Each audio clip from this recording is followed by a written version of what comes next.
भारत सरकार ने 7 मई को मॉक ड्रिल का एक ऐलान किया है। पूरे देश में मॉक ड्रिल की जाएगी कि कोई ऐसा हमला या युद्ध जैसी स्थिति हो तो कैसे जान और माल की हिफाजत की जाए।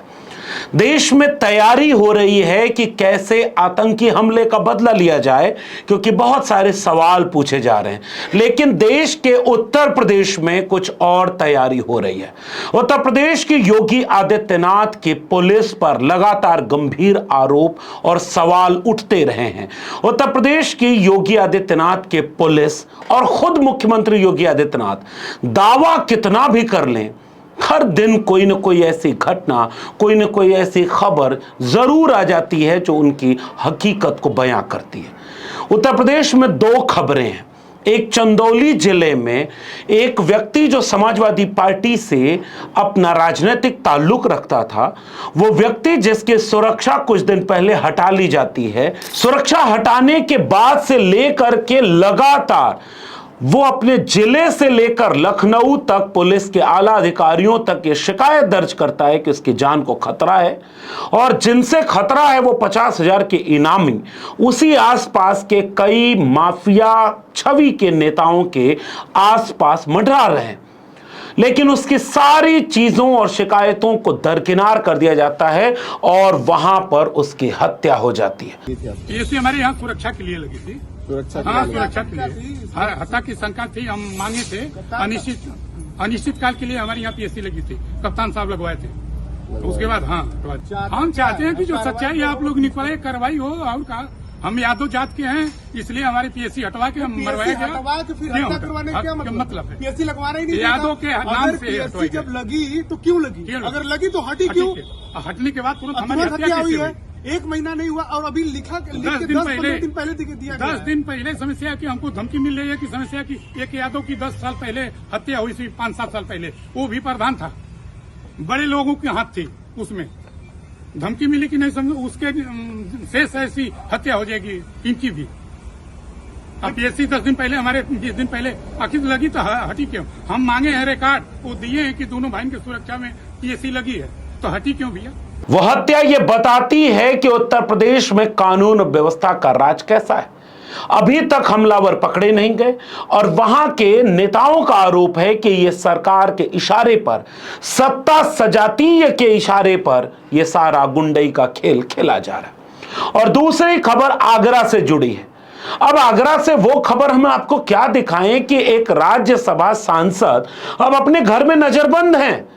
रामजीलाल सुमन आज फिर से कासगंज में दलित समुदाय के ऊपर होने वाले हमले, अन्याय और अत्याचार के खिलाफ उस पीड़ित परिवार से मिलने और उन्हें न्याय की मांग करने के लिए उनके घर जाना चाह रहे थे। आगरा पुलिस तथा कथित मुख्यमंत्री के सजातीय सेना के दबाव में उनको घर से नहीं निकलने दे रही, उन्हें अभी भी कैद किया जा रहा है। और वो आज पुलिस से भिड़ते हुए दिखाई दिए, मगर पुलिस उन्हें नहीं दे। अपराधी बेखौफ बेलौस उत्तर प्रदेश की सड़कों पर घूम रहे हैं। लेकिन घर में कौन कैद होगा? वो राज्यसभा के सांसद कैद होंगे। लेकिन अब तो उस पर बात भी बहुत नहीं हो रही है, इसलिए हम उस खबर के अलावा एक ज्यादा गंभीर खबर को आपको दिखाना चाह रहे हैं। उत्तर प्रदेश की पुलिस ने आगरा में एक एनकाउंटर किया। उसके ऊपर आरोप लगा था कि अमन नाम का शख्स कई संगीन अपराधों में वह लिप्त पाया गया है। पुलिस उसे पकड़ रही है और पुलिसिया कहानी की तरह वो सरकारी पिस्तौल छीनता है, पुलिस के ऊपर हमला कर देता है। पुलिस पहले सरेंडर को बोलती है अपनी जान और माल को बचाने के लिए। जब अमन सरेंडर नहीं कर रहा था, पैर में नहीं गोली मारी, अमन को गोली मारकर निपटा दिया गया, उसे मार दिया गया। पुलिस एनकाउंटर की यह बात मीडिया तक पहुंची और मीडिया ने अपने बायस जातीय चरित्र के चलते, बात उत्तर प्रदेश की थी तो उत्तर प्रदेश के अमन यादव का नाम मीडिया में चला दिया। बात अखिलेश यादव तक पहुंची तो आज प्रेस कॉन्फ्रेंस करके अखिलेश यादव ने इस सवाल को उठाया। उन्होंने कहा कि जब हमने मीडिया के लोगों से पूछा, हमारे पास एक कार्यकर्ता का फोन आया, हमें लोगों से पूछवाया तो पता चला कि लखनऊ के सत्ता सजातीय के इशारों पर पुलिस किस तरह से कहानी रच रही है और मीडिया के लोग उसमें शामिल होकर के अमन कोई और जाति का है लेकिन उसका नाम यादव लिख रहे हैं। सुनिए अखिलेश यादव को। जो सरकार इनकाउंटर कर रही हो और उसका असली पूरा नाम न जानती हो तो बताओ फेक इनकाउंटर है कि नहीं है? जो सरकार असली पूरा नाम भी नहीं जानती है, ये जाति विशेष खासकर हम सबको और खासकर समाजवादियों को, क्योंकि जैसा हमारे किसान भाई कह रहे थे, उन्हें पीड़ा है, जिसको पीड़ा है, तकलीफ है, उसके साथ पीडीए है, पीडीए है उनके साथ। जाति विशेष को बदनाम करने के लिए इन्होंने नाम जानबूझ करके चलवाया। अखिलेश यादव पूरी तैयारी और तेवर के साथ 2027 के बिगुल को बजा चुके हैं। वो अपने पार्टी ऑफिस में हर दिन अपने पार्टी संगठन और बूथ के लोगों की बैठक कर रहे हैं। उनके कई फ्रंटल ऑर्गेनाइजेशन से लेकर के कई प्रकोष्ठों की बैठक हुई। आज मजदूर प्रकोष्ठ की बैठक हो रही थी। मजदूर प्रकोष्ठ की बैठक के बीच जब उनसे यह सवाल पूछा गया तो उन्होंने इस पूरे किस्से को बयां किया। आप आजाद भारत के इस किस्से को कितना हल्के ले सकते हैं? एक तो जाति जनगणना के खिलाफ आरएसएस और बीजेपी के इशारे पर जिन जातियों ने जाति जनगणना की लड़ाई लड़ी, जिन जातियों ने मंडल कमीशन की लड़ाई लड़ी, जिन जातियों ने इस तरह के सामाजिक न्याय के कई मुद्दों पर पूरे देश में आंदोलन किया, लड़ाई लड़ी, उन जातियों के खिलाफ बीजेपी और आरएसएस के इशारे पर लगातार बिना तथ्यों और आंकड़ों के जहर परोसा जाता है। नफरत भरी गई अति पिछड़े समुदायों के बीच की आपका सारा हक ये यादव, कुर्मी, कोयरी इन लोगों ने लिया। इस तथ्य में कई सच्चाई भी हो सकती है, लेकिन बिना जाति जनगणना के इस तरह का आरोप 46 में 56 एसडीएम नहीं, गलती से 86 में 56 एसडीएम वैसा ही निकलता है। न उसका कोई प्रूफ होगा, न उसका कोई प्रमाण होगा। आज तक यह केवल नैरेटिव की तरह बीजेपी आरएसएस लोगों के जहन में भरेगी। मीडिया इस नैरेटिव को बिना किसी कारण के ऐसे ही चलाती है। कब अमन कुमार या अमन कोई और जाति का व्यक्ति अमन यादव होकर के फ्लैश हो गया। जहां जहां खबर पहुंचानी थी बीजेपी की आईटी सेल उस खबर को पहुंचा देगी कि देखो यादव, और बाद में माफी मांग ली उस पत्रकार ने, मीडिया हाउस ने तो माफी मांग ली। लेकिन आपको एक वाकया याद दिलाता हूं। अमित शाह ने यूपी में एक रणनीति बनाई थी। अमित शाह ने रणनीति बनाते हुए जो काम किया था वो अपनी ही किसी कार्यकर्ताओं की बैठक में उन्होंने एक्सपोज कर दिया। गृह मंत्री अमित शाह ने कहा कि पहले उन्होंने कई लाख व्हाट्सएप ग्रुप बनवाए और एक बार 2017 के सपा के पारिवारिक कलह का फायदा उठाते हुए उन्होंने एक झूठी खबर प्लांट करवा दी कि मुलायम सिंह यादव जी जो पिता हैं अखिलेश यादव जी के, उनको अखिलेश यादव जी ने कुछ बहुत गलत कर दिया। गुस्से में, आवेश में पूरे लाखों व्हाट्सएप ग्रुप के जरिए वो खबर पूरे उत्तर प्रदेश में फैला दी गई। जो फायदा होना था हो लिया। अगले दिन उन्होंने माफी मांग ली कि नहीं वो खबर गलत है। माफी नहीं पहुंची उन व्हाट्सएप ग्रुप से गांव तक। ये बीजेपी की टैक्टिस है और ये टैक्टिस मीडिया उसका साथ देता है। तो अमन यादव होकर के माफिया बन चुके हैं। जो माफी मांगी गई है वो गांव तक नहीं पहुंचेगी। लेकिन उसे उत्तर प्रदेश में तैयारी 2017 की अखिलेश यादव बनाम योगी आदित्यनाथ की है। योगी आदित्यनाथ जहां एक तरफ पूरे उत्तर प्रदेश को गुंडों, माफियों और अपराध का गढ़ बना चुके हैं। उत्तर प्रदेश के किसी कोने से किसी भी एक विषय को उठा लीजिए, उस पीड़ित, दुखित और बेहाल उत्तर प्रदेश के खबरें आपका इंतजार करेंगे। हत्या बलात्कार से लेकर के सरकारी इशारों पर लोगों के ऊपर झूठे मुकदमे और फंसाने की कहानियां अब उत्तर प्रदेश में आम हो चुकी है। लेकिन उसी उत्तर प्रदेश में एक जिला है प्रतापगढ़, और आज उत्तर प्रदेश की राजनीति में बेहद कमाल का दृश्य हुआ। उत्तर प्रदेश में सत्ता के इशारे पर, लखनऊ के इशारे पर प्रतापगढ़ में समाजवादी पार्टी के विधानसभा चुनाव के प्रत्याशी रहे गुलशन यादव और उनके भाई के ऊपर लगातार कार्रवाई पर कार्रवाई हो रही है। उनकी आर्थिक कमर तोड़ने से लेकर के उनके ऊपर इतने मुकदमे लाद दिए गए ताकि अगले चुनाव में उसका फायदा उन्हें मिल सके। ये सवाल जब अखिलेश यादव से पूछा गया तो बिना नाम लिए हुए उन्होंने प्रतापगढ़ के कुंडा की कई कहानियों को सुनाया और एक बेहद दिलचस्प बात कही। सुनिए अखिलेश यादव को। ये क्यों कार्रवाई हो रही है, आपको ये सोचना है क्यों कार्रवाई हो रही है। और हर स्तर पे वकीलों के जो हमें सहयोग लेना पड़ता है वो भी हम ले रहे हैं, कानूनी मदद दे रहे हैं, कानूनी मदद दे रहे हैं। आर्थिक रूप से भी जितना तोड़ा जा सकता है तोड़ा जा रहा है। और आप टाइमलाइन देखिए कि मुकदमे कब दर्ज हो रहे हैं, वो टाइमलाइन देखिए आप।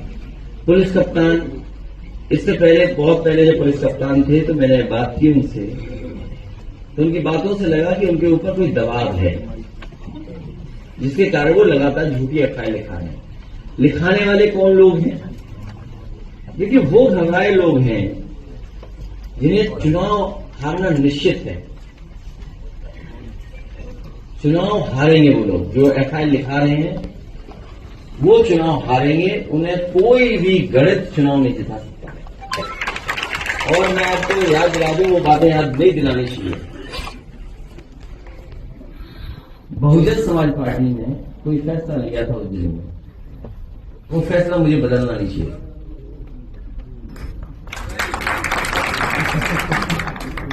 अब मैं आपको इतिहास के एक छोटे से पन्ने में ले जाना चाहता हूं कि क्यों अखिलेश यादव जी ने आज ये कहा कि जो बसपा सरकार ने उस समय प्रतापगढ़ के उस कथित राजा के ऊपर कार्रवाई की थी उसे उन्हें बदलना नहीं चाहिए था।